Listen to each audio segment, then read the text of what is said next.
चल पड़े जिधर दो पग डगमग, पड़ गई दृक्कोटि उसी ओर। ये सोहनलाल द्विवेदी की कविता है। ये बात लिखी गई थी हमारे पूज्य बापू जी के लिए, महात्मा गांधी के लिए। जब वो अपने स्वतंत्रता संग्राम में स्वतंत्रता की लड़ाई लड़ रहे थे, तब उनके बारे में लिखा गया था कि जिस तरफ ये दो पैर चल पड़ते हैं डगमग करते हुए, करोड़ों पांव उनके पीछे चल पड़ते हैं। ठीक वैसा ही कारनामा एक और शख्स आज के दिनों में कर रहा है। और ऐसे ही किसी, उस समय तो स्वतंत्रता की बात थी, अब अतिक्रमण से स्वतंत्रता की बात आ गई है। तो इस विषय में जो ये शख्स हैं, इनका नाम है प्रीत सिरोही। इन्होंने जो काम किया है आज के संदर्भ में अगर आप देखें, तो ये कहीं भी बापू से कम नहीं लगता है मुझे। मेरा ये मानना है कि जिस तरह का कार्य उन्होंने किया है और लंबे वक्त से करते आ रहे हैं, इसका फ़ायदा पूरे समाज को मिल रहा है। पूरे ही विश्व पटल पे उनका नाम प्रख्यात होता जा रहा है। तो चलिए उनके विषय में ही आज हम सारी चर्चा करेंगे। तो सबसे पहले मैं आपको बता दूं कि प्रीत सिरोही हैं कौन। ये सेव इंडिया फाउंडेशन के फाउंडिंग मेंबर्स में से हैं। इनके साथ और भी लोग हैं। अब इनके साथ और भी दल आके जुड़ते हैं जो ये एक एक साथ मिल के काम करना पसंद करते हैं। उनमें हिंदू रक्षा दल हो या गौरक्षक दल हो या इस तरह के और भी अलग अलग संगठन हैं, वो लोग भी इन्हें सहयोग करते हैं और ये भी उनको परस्पर सहयोग करते हैं। तो अब इनका मकसद क्या है?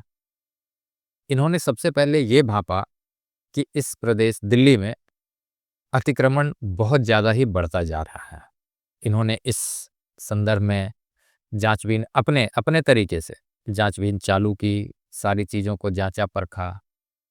फिर इन्हें समझ में आया कि ये तो धीरे धीरे लैंड जिहाद की तरफ बढ़ता जा रहा है। आप सभी लैंड जिहाद वाले टर्म से वाकिफ होंगे कि किस प्रकार से एक वर्ग है जो ऐसा जिहाद फैला रहा है जिसमें जमीन कब्जाने की बात मुख्य रूप से की जा रही है। जनसंख्या तो बढ़ती जा रही है, उसके लिए चाहिए ज़मीन, पर ये ज़मीन अब कैसे कब्जाएं? ज़मीन तो निर्धारित है, उसकी तो सीमाएं हैं, तो ये कैसे किया जाए? तो इन्होंने सबसे अच्छा और सबसे सरल टारगेट चुना, सरकारी ज़मीन जो कहीं भी बैरंग पड़ी है उसे कब्जा कर लेना है। उस पे कुछ धार्मिक ढांचा बना दें जिससे कि ये तोड़ने में या इसे खाली कराने में काफ़ी मशक्कत का सामना करना पड़े, चाहे वो कोई सी भी सरकार हो। जब ये बात धार्मिक हो जाती है तो उसमें दिक्कतें आती ही है। इस विषय वस्तु को पकड़ा हमारे प्रीत सिरोही भाई ने और उन्होंने इसके पीछे अपना पूरा समय दिया, इसके पीछे अपना पूरा संसाधन लगाया, इसके पीछे लोगों को भी प्रेरित किया चलने के लिए। और अब उन्हें इसका रिजल्ट मिल रहा है। ये एक दिन में नहीं होता है, इसके लिए इन्होंने वर्षों तपस्या की है और लगभग पिछले 10-11 वर्षों से ये दिन रात इसके पीछे ही लगे हैं। अभी अब इन्हें सफलता तो पहले भी मिली थी और काफ़ी सफलताएँ, काफ़ी जगह उन्होंने बताया भी कि हमें इस जगह पे अवैध निर्माण तोड़ा गया है। एक बड़ी सफलता हाथ लगी तब जब फैज़-ए-इलाही मस्जिद जो तुर्कमान गेट वाली है, उस पे से अतिक्रमण हटाया गया। इस पे काफ़ी बवेला मचा, इस पे काफ़ी हो हल्ला मच रहा है अब भी। हालाँकि इसे हटाने का जो तरीका था, पुलिस ने बिल्कुल फूँक-फूँक के कदम रखा। कुछ लोग कह रहे हैं कि रात में क्यों हटाया? अरे भैया, दिन में अगर हटाने जाए तो अभी 100 लोगों ने पत्थरबाजी की, सुबह के टाइम 500 लोग पत्थरबाजी करेंगे। तो इ इन सब को देखते हुए पुलिस ने बिल्कुल ही संयम बरता और तरीके से बिल्कुल अपना काम किया। रात के 1 बजे ये 20-25 बुलडोज़र लेके वो पूरा अतिक्रमण साफ़ कर दिया। आज से कल तक में पूरा मलबा भी हटा दिया जाएगा और वो अतिक्रमण, आखिर ये अतिक्रमण हुआ क्यों? आप एक चीज़ समझिए, ये स्थान बहुत ही महत्वपूर्ण है। इस मस्जिद के ठीक सामने ही रामलीला मैदान है, जहाँ केजरीवाल का अनशन और सारा ये इंडिया अगेंस्ट करप्शन का जो भी कुछ हुआ था, वो रामलीला मैदान ही उसके केंद्र में था। वहाँ पे शायद ही कोई ऐसा नेता हो भारत का जिसने भाषण ना दिया हो, वो किसी भी दल का रहा हो, चाहे वो कांग्रेस हो, आम आदमी पार्टी का हो या बीजेपी का हो। उस दल के हर एक नेता ने अपनी सभाएँ की है, वहाँ पे भाषण किया है। अब एक और बात जान लीजिए, अगर आप कभी अनशन करते हैं, आंदोलन करते हैं, उसके लिए भी दिल्ली पुलिस आपको रामलीला मैदान का रेफरेंस देती है कि आप वहीं चले जाएं, सड़क जाम करने से नहीं होगा, आप वहां जाएं, अपने अनशन को शांतिपूर्ण तरीके से आप अपनी बात सरकार तक पहुंचाएं। तो अब ये रामलीला मैदान के ठीक सामने ये मस्जिद था, और मस्जिद और रामलीला मैदान के बीच में बहुत बड़ा गलियारा है जो पीडब्ल्यूडी की ज़मीन थी। इसे आप 3 भाग में समझिए, भाग ए, भाग बी और भाग सी, जिसमें भाग ए में पीडब्ल्यूडी की ज़मीन थी, भाग बी में एमसीडी की ज़मीन थी और भाग सी में वो मस्जिद बनी हुई थी। मस्जिद से किसी भी प्रकार की कोई छेड़खानी नहीं की गई है, मस्जिद जस की तस बनी हुई है। उसके सामने जो ये, हालाँकि मस्जिद 1940 में वो पेपर में है, वो उनका लीगल डॉक्यूमेंट्स है उनके पास। तो 1940 में उनको मस्जिद बनाने का जो दिया गया था परमिशन, उस पे मस्जिद बनी है, उसे कोई भी आँच नहीं आया है। उसके सामने इन लोगों ने धीरे-धीरे बारात घर, डायग्नोस्टिक सेंटर और सारे कमर्शियल तरीके की चीज़ें शुरू कर दी थी।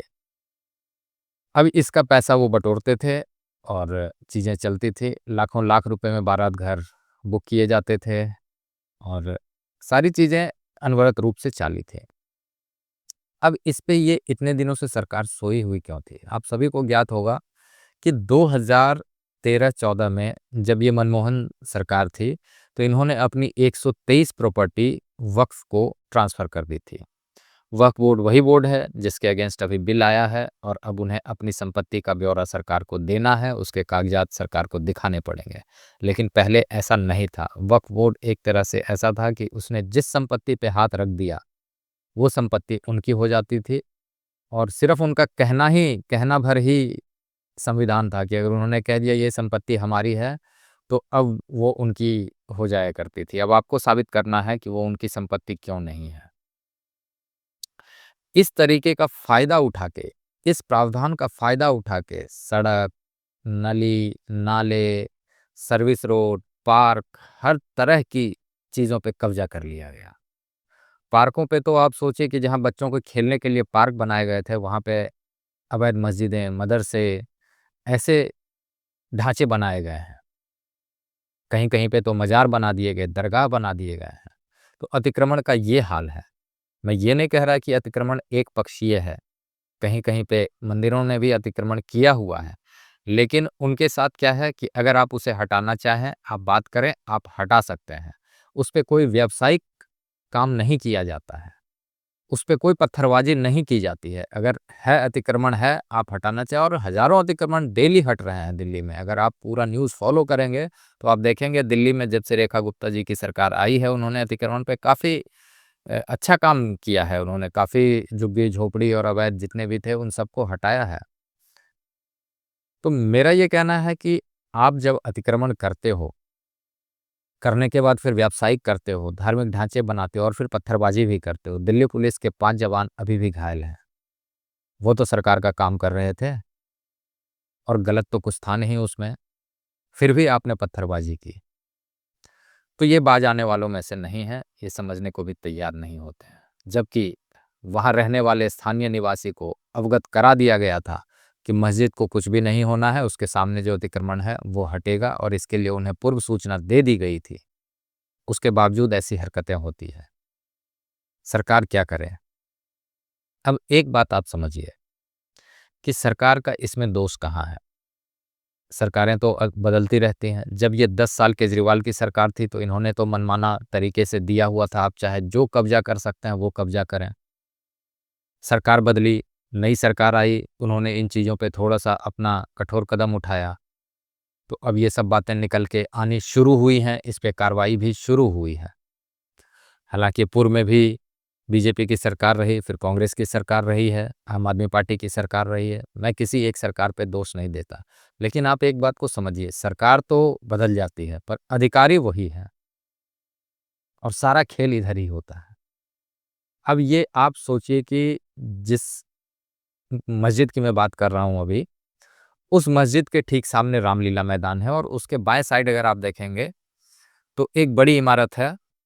आप अगर वीडियोज़, फुटेज वगैरह देखेंगे तो उसमें क्लियरली आपको दिखेगा, वो एमसीडी की इमारत है। वो एमसीडी का ऑफ़िस है, और आप खुद सोचिए कि अगर वो अपनी खिड़की से भी देखेंगे, तो उन्हें वहाँ अतिक्रमण दिखेगा।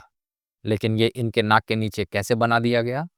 तो इन सब में पैसे का खेल है। इनको, अच्छा एक चीज़ समझिए, ये ज़मीन ऐसे ही पड़ी है, इससे कोई रेवेन्यू तो आ नहीं रहा सरकार को। सरकार ने किसी और पर्पस के लिए दिया है, वो समझदारी के साथ अपना काम करके उन्होंने दे दिया। लेकिन अधिकारियों ने क्या करा, अतिक्रमण करवा के उससे रेवेन्यू कमाया। ये रेवेन्यू का हिस्सा उनके पास भी जाता है। अगर 1 लाख रेवेन्यू जनरेट हुई तो सबका कट मनी फिक्स है, 20% मैं लूँगा, 20% हमारा जाएगा, और इस तरह से ये धंधा अनवरत चलता रहता है। सरकारें बदल जाएंगी पर सिस्टम नहीं बदला। फिर इसके पीछे खड़ा होता है एक शख्स, अपनी 10 साल की मेहनत, अपने 10 साल की रिसर्च, अपने 10 साल की जांच पड़ताल के बाद उसने ऐसे कई ढांचे तुड़वाए, और अब भी वो इन चीज़ों के पीछे जा रहे हैं।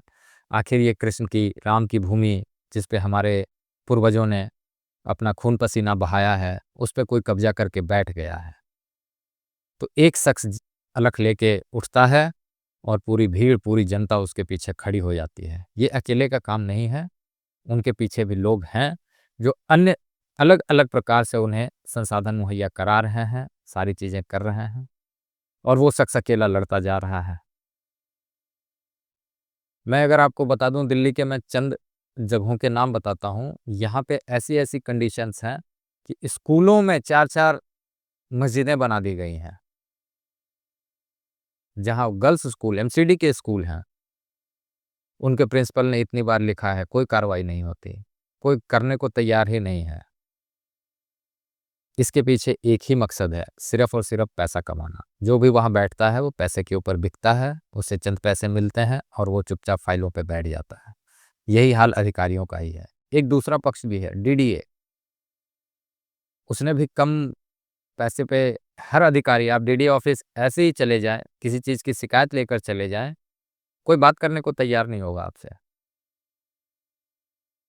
वो दिन भर बैठे रहेंगे, ताश खेलेंगे, पत्ते खेलेंगे, मोबाइल पे वीडियो गेम खेलेंगे, लेकिन आपसे आप किसी कार्रवाई के लिए कहें, कुछ नहीं, नील बटा सन्नाटा ही रहेगा उसका रिजल्ट। तो जनता क्या करे? हालांकि जनता अब जाग रही है, वो इन चीज़ों पे शिकायतें दे रही है। ऐसी ऐसी शिकायतें हैं जो 40-40 साल से पेंडिंग हैं, जायज़ शिकायतें हैं। और इसके बाद फिर आ जाता है हमारा न्यायालय, जिसे आदत है 20 साल से पहले किसी भी केस को वो निपटा ही नहीं सकते। जज बदल जाएंगे, समय बदल जाएगा, सदियां बदल जाएंगी, लेकिन इनका केस नहीं सुलझता है। तो आखिर एक ऐसी चीज हुई जिससे लोगों की उम्मीद फिर से जग गई है।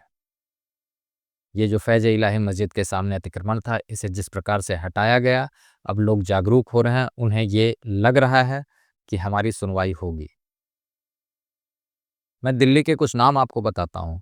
इंदरलोक, मंगोलपुरी, जहांगीरपुरी, सादिक नगर, सीमापुरी, बादली, सुल्तानपुरी, सीलमपुर, वजीरपुर, नंदनगरी, किसी भी क्षेत्र में आप चले जाएं, हर जगह अतिक्रमण और यह धार्मिक ढांचा तैयार मिलेगा आपको। उत्तम नगर चले जाएं, कहीं पे उन्होंने नाले कब्जा लिए हैं, कहीं पे सर्विस रोड पे कब्जा लिए है, कहीं पे उन्होंने पूरी की पूरी सड़क गायब कर दी है, कहीं पे पार्क गायब कर दिए हैं, रेलवे की ज़मीन है, एनएचएआई ज़मीन है, इन सब पे भी इनके कब्जे हैं। फॉरेस्ट की ज़मीन है। आप स्वयं सोच के देखिए, जहाँ सरकार ने सरकारी ज़मीन है, वहाँ पे जैसे ही इन्हें मौका मिलता है, ये अपना लैंड जिहाद का फंडा अप्लाई कर देते हैं। आज एक ईंट रखेंगे, कल 2 बंदे जाएँगे, फिर कुछ और करेंगे, धीरे-धीरे ये महीने 2 महीने में उस पे, और फिर ये कह देंगे ये तो जी हमारे पास, हम तो यहाँ 20 सालों से रह रहे हैं, हमारी तो 2 पीढ़ियाँ यहाँ से चली गई। भैया अतिक्रमण अतिक्रमण है, तो इन पे जनता को भी जागरूक होना पड़ेगा, उसे भी जगना पड़ेगा, उसे भी देखना पड़ेगा। इसमें बड़ा रोल वक्फ बोर्ड का मैंने आपको बताया, किस प्रकार से वक्फ बोर्ड को वरदहस्त हासिल हो गया था। हालाँकि अब कानून में बदलाव हुए हैं, तो काफ़ी चीज़ें आप देखो, वक्फ बोर्ड पे अब अपने पोर्टल पे वो चढ़ा नहीं पा रहे हैं, कागज़ नहीं है, कहाँ से चढ़ाएँगे? वक्फ बोर्ड ने अगर 100% संपत्तियों में से अभी भी सिर्फ 30% के ही कागज़ उनके पास हैं, 70% संपत्तियाँ अब भी, और उत्तर प्रदेश में तो इसका आंकड़ा 90% है। 100 में से सिर्फ 10 संपत्तियों के उनके पास पेपर हैं। जहाँ मर्ज़ी चाहा वहाँ ये वक़्फ की ज़मीन हो गई। जिसने चाहा, आप सोचो, रोड को वक़्फ कर दिया, सड़क पे नली, नाले, सर्विस रोड, पार्क सब वक्फ कर दिए जा रहे हैं। वो सरकार की जगह है, सरकारी आंकड़ों में उसका, सरकार के पास उसके पेपर हैं, सबके नक्शे हैं, सारी चीज़ें हैं, उसके बावजूद भी और सरकार के नाक के नीचे ही किया जा रहा है और कोई सरकारी महकमे में से कोई बोलने को तैयार नहीं है। कारण पैसा। इस जिहाद पे लोगों को उठना पड़ेगा। प्रीत सिरोही के साथ जो लोग जुड़ सकते हैं जुड़िए। अगर उन्हें संसाधन की ज़रूरत पड़ती है तो अगर आप हैं इतने संपन्न तो आप उन्हें संसाधन मुहैया कराइए। आखिर आपके लिए सिर्फ एक ही देश है, यहाँ से भाग के कहाँ जाएंगे। आप सोचिए कि जिस फैज़ इलाही मस्जिद पे अभी अतिक्रमण जिस पे हटाया गया है, अभी दिल्ली जामा मस्जिद के पास जो बम विस्फोट हुआ था, उस विस्फोट में जो नबी मारा गया है, मारा क्या गया, वो बम विस्फोट में खुद ही वो फिदाइन, उसने अपने आप को बम से उड़ा लिया। वो बंदा मस्जिद में जाता है, किससे मिलता है? काफ़ी देर तक वहाँ चर्चा चलती है या जो कुछ भी होता है, जाते हुए तो दिख रहा है, अंदर कोई सीसी कैमरा नहीं। तो आखिर वो जाता है, क्या करने जाता है, क्या मिलता है, किससे मिलता है? ये सारे सवाल इसके साथ ही ख़त्म हो गए, क्योंकि वो उसी अतिक्रमण वाले ज़मीन पे जाता है, वो मिलता है मस्जिद में, वो जाता है और उसके बाद आके गाड़ी में अपने आप को बम से उड़ा लेता है। तो आप भी सेफ नहीं हैं। ऐसे अतिक्रमण पे आवाज़ उठाना पड़ेगा आपको। ऐसी चीज़ें बर्दाश्त के बाहर हैं और मैं न्यायालय से भी अपील करूँगा कि जो ये दशकों वाली परंपरा है कि एक केस को 10 साल 20 साल लगाते हैं, इसे थोड़ा, अगर एविडेंस है, चीज़ें हैं, तो इसे जल्दी सुन लिया जाए। लोगों के लिए थोड़ी-सी मदद हो जाएगी, जो इन्हें झेल रहे हैं, जिन्हें इनसे परेशानी है। आप स्वयं देखिए, कहीं भी आप पूरे दिल्ली में कहीं भी जाइए, आपको हर जगह पे ऐसे धार्मिक ढांचों का अतिक्रमण साफ-साफ दिखाई देगा। रोड सीधी जा रही है, बीच में एक मज़ार है, बीच में एक मस्जिद है। अगर साइड में है तो उन्होंने सर्विस रोड कब्जा कर लिया है, सर्विस रोड है तो सर्विस रोड के आगे का कब्जा कर लिया है, दुकानें हैं, ठेले वाले हैं, सब लगे हैं। सड़कें ख़त्म हो रही हैं, लोग जाएँ कहाँ से? जाम में फँसे रहते हैं, आपका समय भी बर्बाद होता है, पैसा भी बर्बाद होता है। और सरकार अगर कुछ करना चाहे, वहाँ अतिक्रमण हटाए, तो फिर पत्थरबाजी चालू हो जाती है। तो इन सब के लिए आवाज़ उठानी पड़ेगी, इन सब के लिए आवाज़ बुलंद करनी पड़ेगी, एकजुट होना पड़ेगा। मैं तो उस शख्स को बापू के बराबर ही मानता हूँ कि अगर उन्होंने स्वतंत्रता आंदोलन में इतना बड़ा आंदोलन खड़ा कर दिया, भले ही उनके कुछ स्याह पक्ष भी हैं, पर मैं इस बात से एग्री करता हूँ कि एक शख्स ने इतना बड़ा आंदोलन खड़ा कर दिया। तो अगर प्रीत सिरोही ऐसा करते हैं, जनमानस की अगर आंखें खुलती है, तो मेरे लिए तो इस युग के बापू वही कहे जाएंगे। उनके ट्विटर हैंडल को ही फॉलो कीजिए, आपसे जो भी योगदान बन पड़ता है उन्हें दीजिए, नहीं बन पड़ता है कोई बात नहीं है, आप उनके साथ आवाज़ उठा सकते हैं, आप एक ट्वीट करके उनका समर्थन कर सकते हैं, आप उनके लिए वीडियो बना के समर्थन कर सकते हैं। आप अगर जाएँगे उनके टाइमलाइन पे, आप देखेंगे ऐसे सैकड़ों एविडेंस उन्होंने रखे हैं, ऐसे सैकड़ों मस्जिदें, मज़ारें, ऐसी चीज़ों के बारे में उन्होंने बताया है जो अवैध तरीके से कब्ज़ा कर लिए गए हैं। आखिर कब तक सहेगा? ये देश आखिर कब तक सहेगा? तो आइए उनके साथ मिलके कदम से कदम बढ़ाते हैं, जो बन पड़ता है सहयोग कर पाएँगे और उनके इस जो आंदोलन उन्होंने लैंड जिहाद के अगेंस्ट जो उन्होंने कार्य किया है, मैं उसकी काफ़ी सराहना भी करता हूँ और उनके लिए, उनके साथ चलने के लिए तत्पर भी हूँ। आपको हमारा नमस्कार भाई, धन्यवाद।